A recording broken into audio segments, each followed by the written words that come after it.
I'm reaching preacher status here with this thing. Oh, man, I feel really grateful to be here this morning. That was an amazing song. Thank you. Thanks for coming. Thanks, Marianne, for finding these incredible musicians week after week that share what it's like to be them in the world and are offering a kind of poetry in an era of so much frivolous BS. So thank you. Um, and thanks for that meditation, too. It's hard to follow such a thing. Um, and again, I just feel grateful to be a part of this community, just in the sense of we hear from our people, and so many different kinds of voices and perspectives, all shared with a kind of genuineness and authenticity. Again, in an age where there's so much BS. So I thought I'd tell you a little story just to start, because I'm starting a new series that will last a year. So if you don't like it, come back in a year. um, yeah, so when I was 19, I was in Yellowstone, not too many years after the massive fires in Yellowstone. It's kind of an eerie time to be there. And it was at night, and I was asleep in my tent, and what inevitably happens when you're in the backcountry, when it's 30 degrees in the summer, you have to pee in your tent. That's always the case.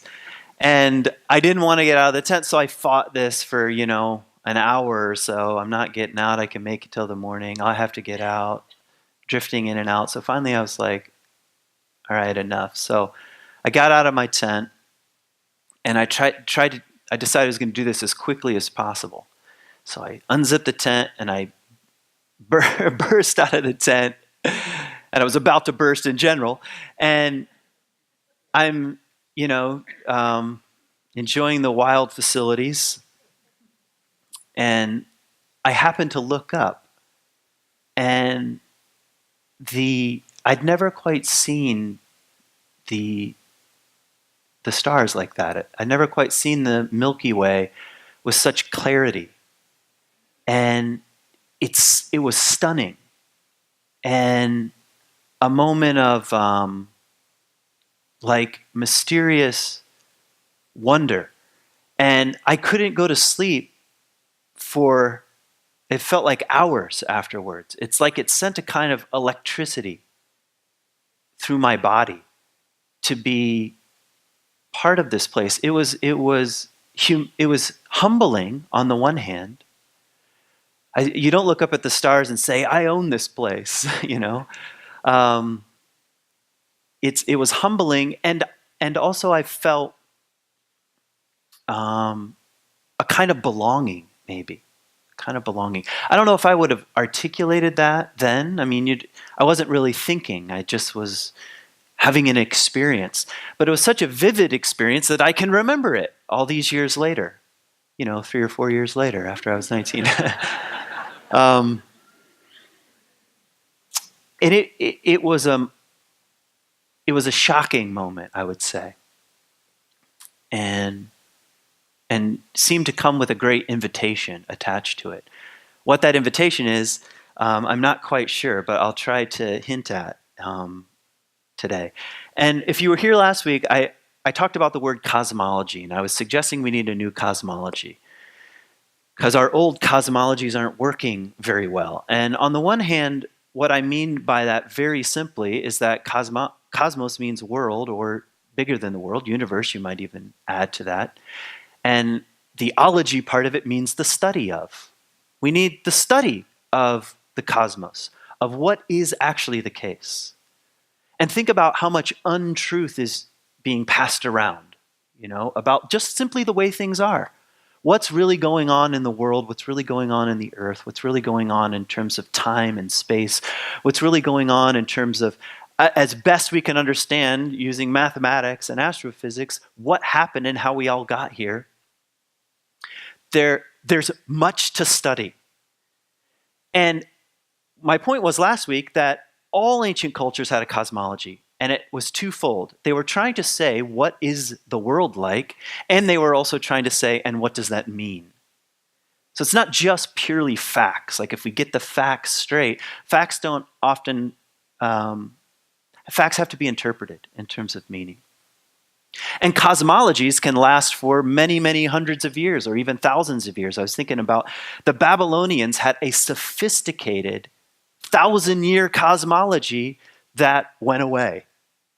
I mean, no one was thinking when they were Babylonians like, oh, don't worry, our empire and our way of viewing the universe will be over. Just wait for the Assyrians.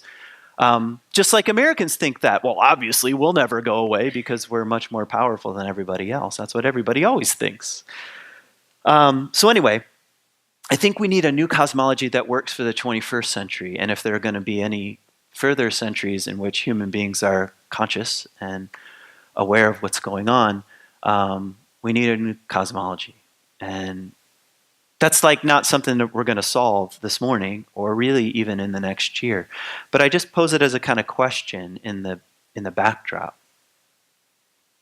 We need a way to look up at the stars and see and name what is this place, and also what does that mean? What does it mean? What does it mean to be a human being? And how are we to be participants in this place that we find ourselves in? Especially now that human beings are the most threatening species on Earth. We used to be afraid of panthers and bears. Now everything on Earth should be afraid of us in terms of our sheer presence on the Earth. So anyway, and I also tried to mention last week that some major I cannot maximize them enough.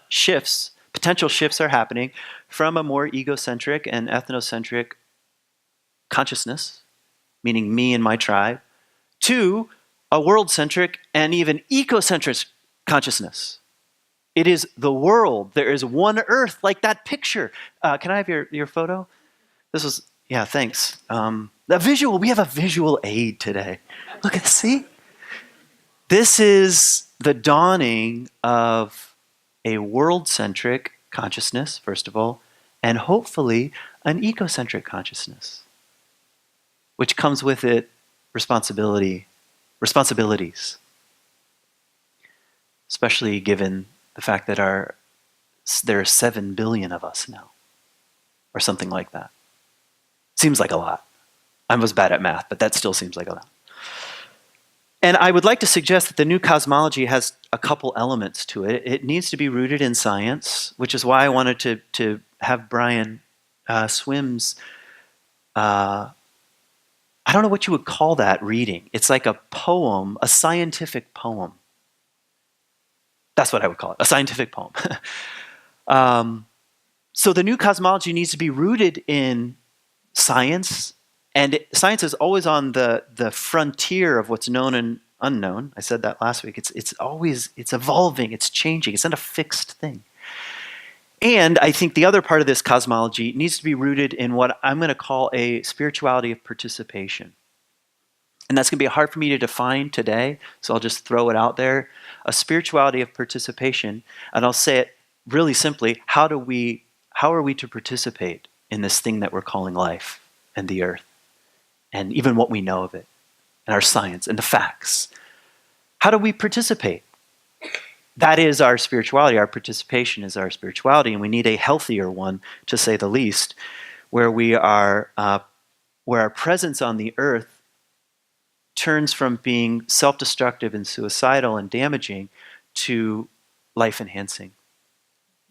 A kind of mutuality, mutual presence that isn't so harmful. That's possible, by the way. Sometimes I wake up and think it's impossible. Like when I read the news or read what comes out on Twitter, I think impossible. Other days, I have moments like I have to pee and I get out of the tent and something strikes me that something will outlive us anyway, meaning whatever the earth is, let me mention one other thing about this transition time, because I love this word. Thomas Berry, who was Thomas Berry and Brian Swim wrote this book together called The Universe Story, which is a scientific poem, sort of. But anyway, he says that we're transitioning from the Cenozoic era, which is 66 million years old, to what he calls the Ecozoic era. Now, he made that up, but he really believed it's that kind of transition. So the Cenozoic era, which we're now at the very tail end of, he says that the great invitation is to move to the Ecozoic era. And you and I can be participants in that conversation.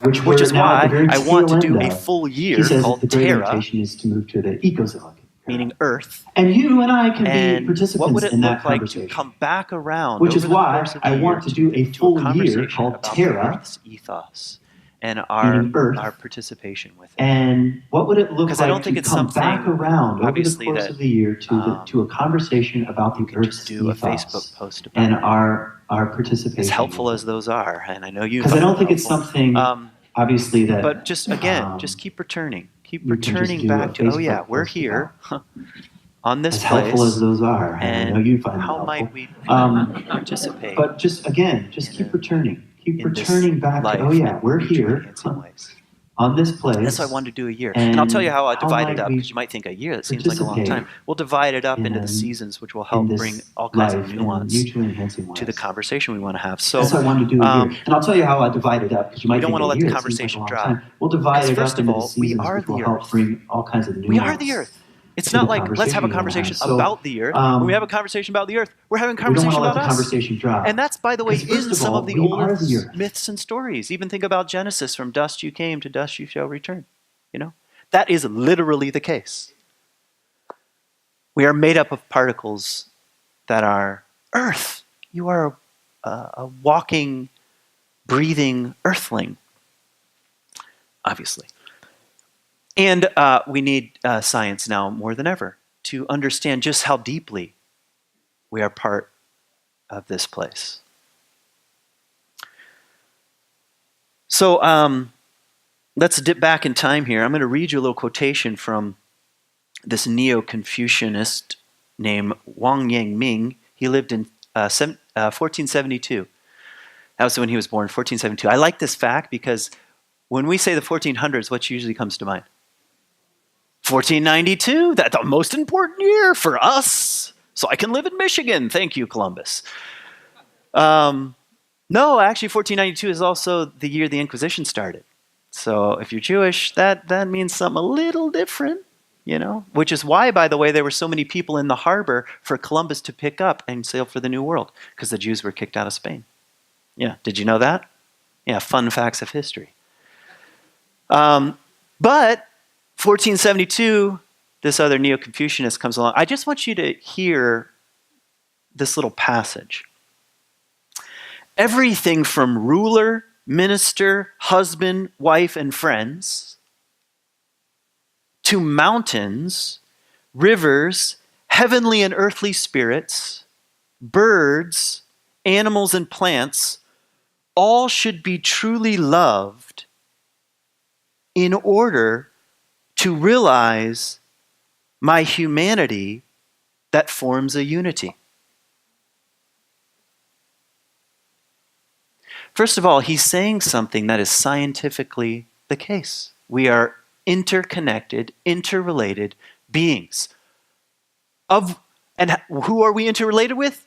Everything I just named. Plants and animals and rivers and trees and mountains and friends and husband and wife and so forth and so on.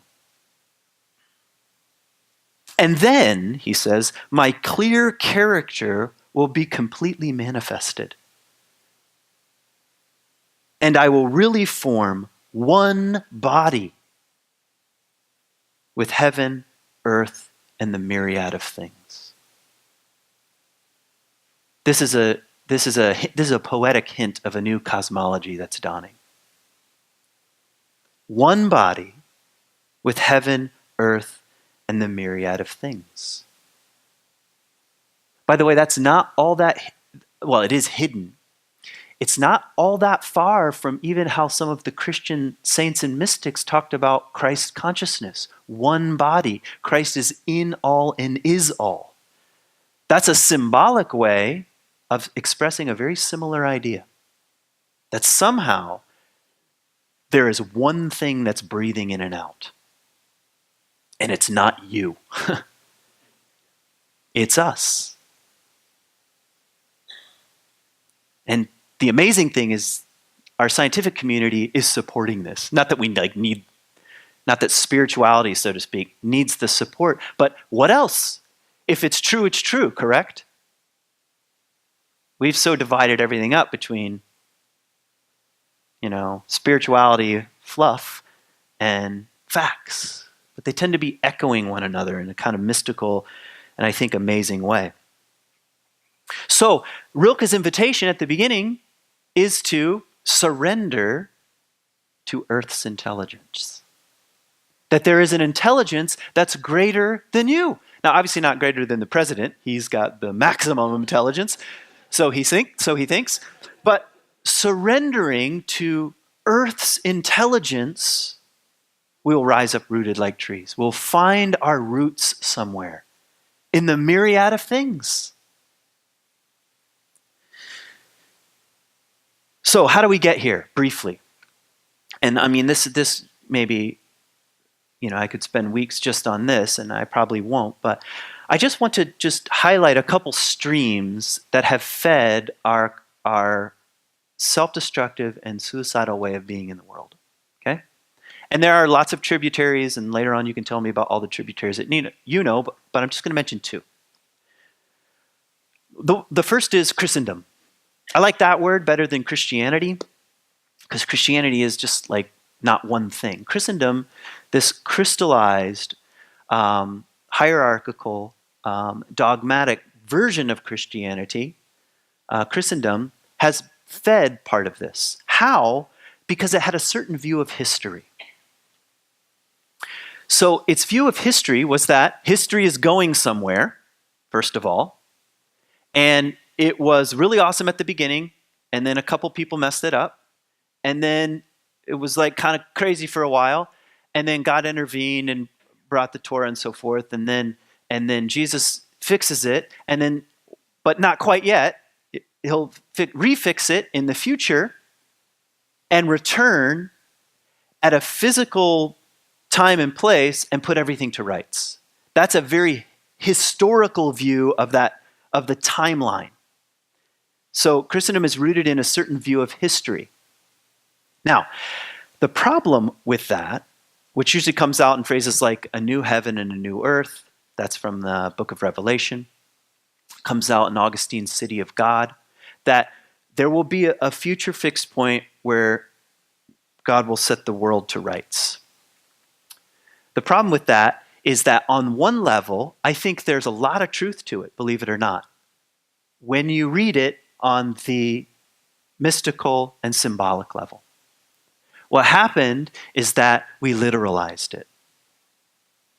Do you know more than half of Americans think in the next 50 years Jesus will come down from the sky and fix everything?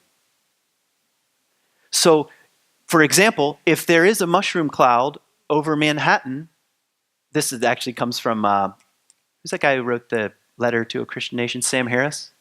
Is that guy's name? He says, if ever there's a mushroom cloud over Manhattan, more than 50% of the American population will rejoice, because it'll be a sign of this apocalyptic and literal fixing of things. Now, I'm picking on this a little bit. It's deep, actually, in the Western psyche, is my point. It's deep in the Western psyche. What happens, though, what's happening is that it's a very disconnected view from the earth. What happens inside this worldview is that the earth is disposable. It doesn't matter what we do. Do you know a senator in the United States said recently, even if global warming is real, Jesus will fix it.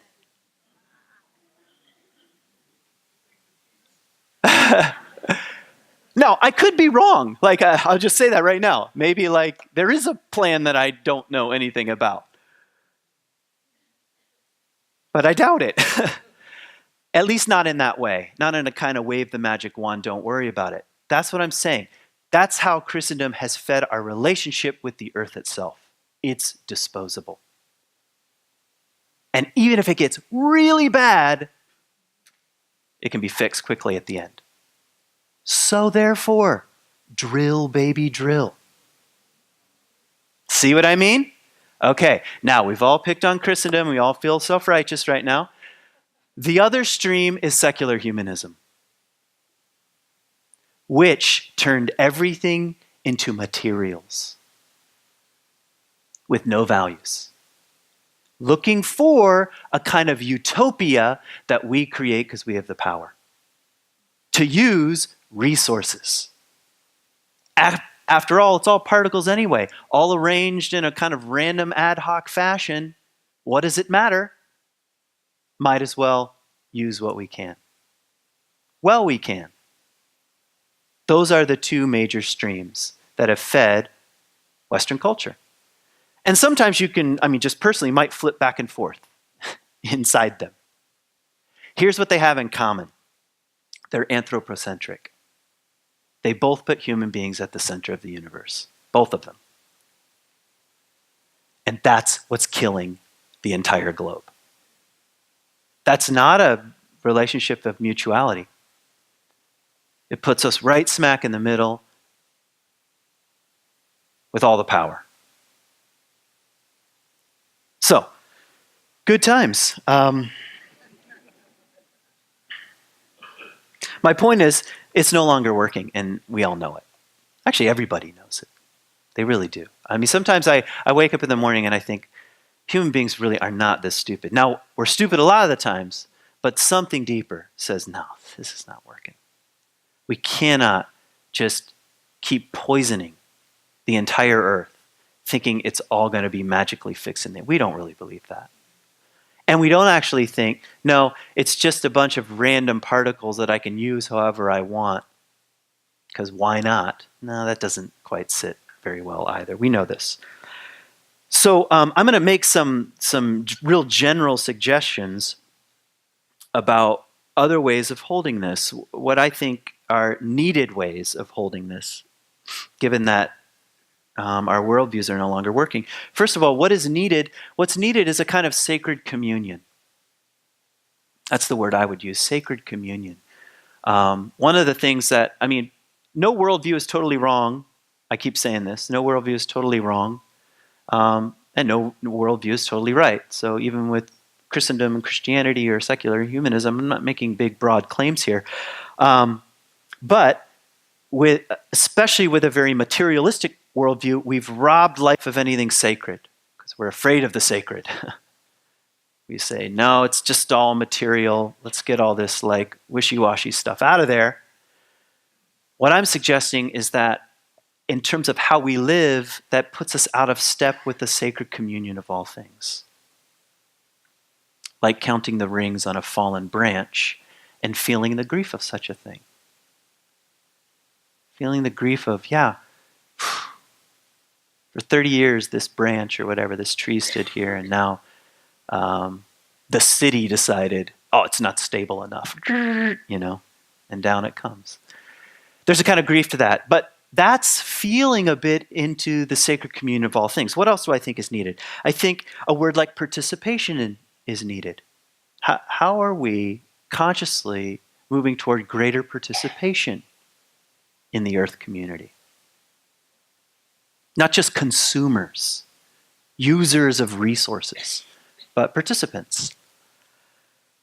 Another, I think, idea that is worth exploring, living in, like I said before, mutually enhanced ways of being. Mutually enhanced ways of being. See, we're likely to do that with our own children. But what about the kids in the neighborhood? And what about the trees in the neighborhood, and out the spiral swings from there? Living in mutually enhancing ways of being in the world. And in harmony with the earth systems. One of the exciting things about this year is like I said, I'm going to divide it up into the seasons. So you might ask yourself, how might I surrender to Earth's intelligence during the course of the season? How do I surrender to the intelligence of the fall? Do you realize that the season has more special thanks and welcome to our friends on Facebook. How do we surrender to Earth's intelligence, and how might that shape who we are and how to be in the world and put us into greater harmony with the Earth systems? How about this? Very obvious statement is a healthy Earth means healthy human beings. We know that. What does it mean in the reverse? A sick Earth means sick human beings, which is what we have. And I mean like ailments and diseases and, all of the products that we make out of the earth that come back around to harm us. We're at epidemic levels now. What? Yeah, exactly. Yeah, but we had these nice shoes and they, Wolverine, lovely leather. Now we're drinking our shoe poison,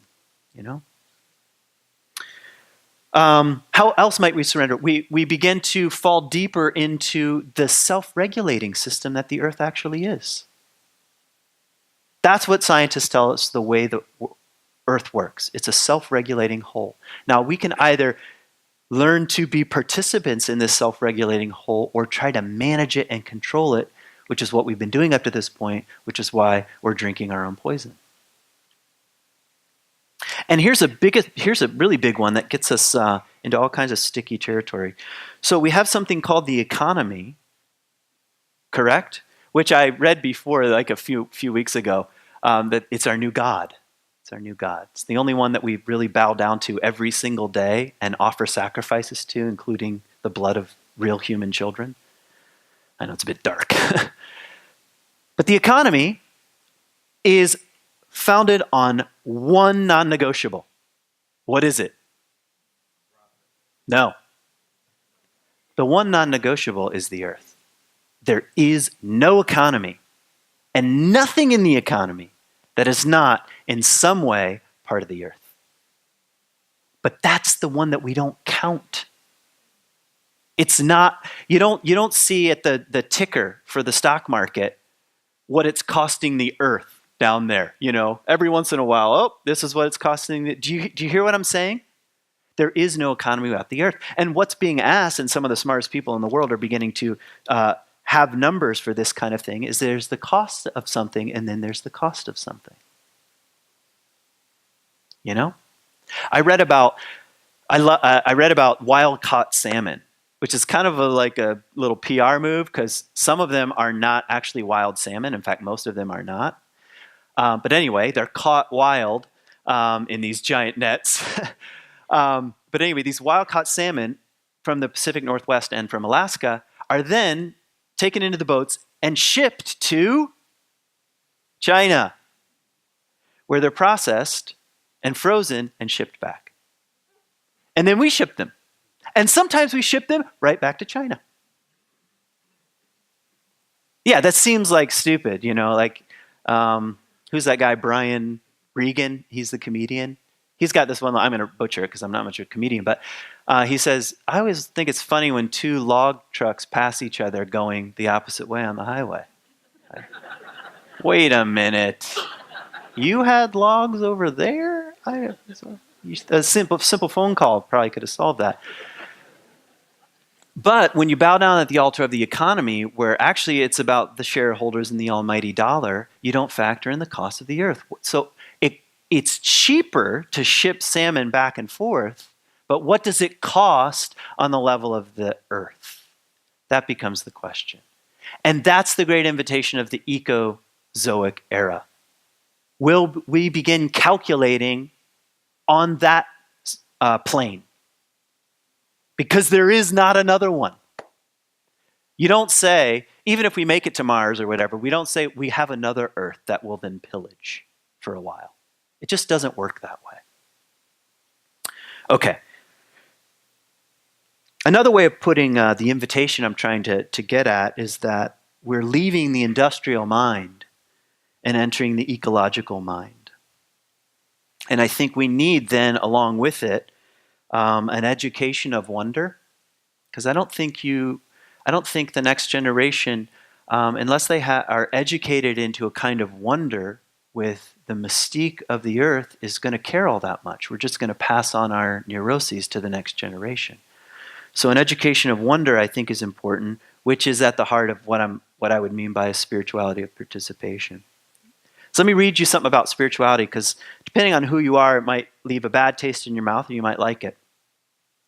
But this is from Thomas Berry. Spirituality is not something an individual or school of thought thinks up under some inner pressure to detach from the vulgar ways of humans so as to live in the esoteric realm of interiority.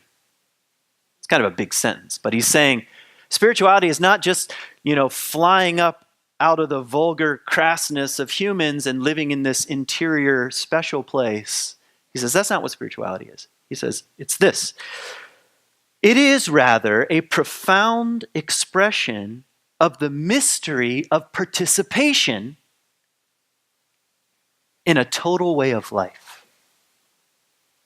So rather than separating out, he says, no, spirituality, especially spirituality of the 21st century, is about participation in a total way of life. Where you shop, what you eat, what kind of clothes you wear, where those clothes are made. Everything. The economy beneath the economy. That's what he's talking about. A profound expression of the mystery of participation in a total way of life. Formerly of single cultures, meaning religions and cultures had this, but now he says, but now of the human community. We have no choice in the future but to say there's one family, one human family. That's a tall order for this kind of spiritual. That's not like, I got my private spiritual yoga practice, and I go on Mondays at 7. That might be good. I'm not against it. I'll see you there at 7.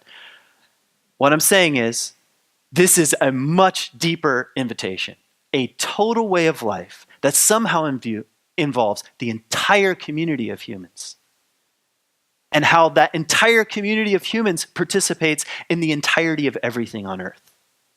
That's the kind of spirituality that Thomas Berry is talking about, which, of course, I'll tell you just how to do that next week if you come back. So, a year of surrendering to Earth's intelligence is how I'm thinking about this year. How can we as a community just keep coming back around to this? Just keep challenging one another. I hope something I said today challenges you. I know something you will say back to me will challenge me. It happens. This is good. This is how ideas and hopes and aspirations evolve and change. We need one another if we're going to make any significant changes to our own lives, much more to this orb floating in space.